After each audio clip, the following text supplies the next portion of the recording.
गर्मी का दिन था। सुबह की खिली धूप में एक टिड्डा बड़े मजे से घास पर फुदक रहा था। वह बड़ा खुश था और उस खुशी में गा रहा था, नाच रहा था और जिंदगी के मजे ले रहा था। एक और जहां टिड्डा अपनी मस्ती में लगा हुआ था, वहीं दूसरी ओर एक चींटी अनाज के एक दाने को पीठ पर ढोकर अपने बिल में ले जा रही थी।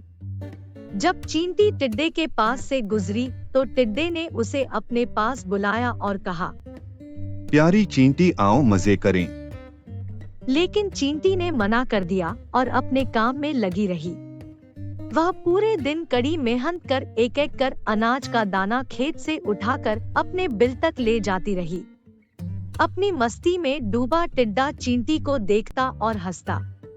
वह बार बार उसे अपने पास बुलाता और कहता, प्यारी चींटी, तुम क्यों इतनी मेहनत कर रही हो?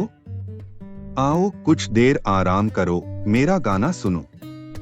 गर्मी के लंबे और उजले दिन है। ऐसे खूबसूरत दिन इस तरह से मेहनत करके हुए क्यों बर्बाद करना? चींटी बोली, मैं ठंड के मौसम के लिए भोजन इकट्ठा कर रही हूँ। मेरी सलाह मानो तो तुम भी ऐसा ही करो, वरना बाद में पछताओगे। टिड्डा बोला, अभी से ठंड के मौसम के बारे में क्यों चिंता करना? मेरे पास पर्याप्त भोजन है और ठंड का मौसम तो अभी बहुत दूर है। उसकी तैयारी करने के लिए बहुत समय है। अभी का समय तो मैं आराम से सोते हुए और मजे करते हुए बिताना चाहता हूँ। मेरी मानो तो मेहनत छोड़ो और मजे करो। टिड्डे की बात पर ध्यान न देकर चींटी अपने काम में लगी रही। पूरी गर्मी मेहनत कर उसने अपने बिल में ढेर सारा अनाज इकट्ठा कर लिया, जो ठंड के दिनों में उसे काम आने वाला था। उधर टिड्डा ठंड के मौसम की तैयारी के स्थान पर पूरे दिन नाचता गाता रहा। अपनी मस्ती में उसे होश ही नहीं रहा कि गर्मी के दिन बहुत लंबे समय तक नहीं रहने वाले हैं। जल्द ही ठंड के दिन और फिर बरसात के दिन आ जाएंगे, जो उस जैसे जीवों के लिए मुश्किल भरे दिन होंगे। धीरे धीरे गर्मी चली गई और वसंत का मौसम आ गया। फिर वसंत का मौसम ठंड में तब्दील हो गया। अब तो सूरज बमुश्किल आसमान में नजर आता।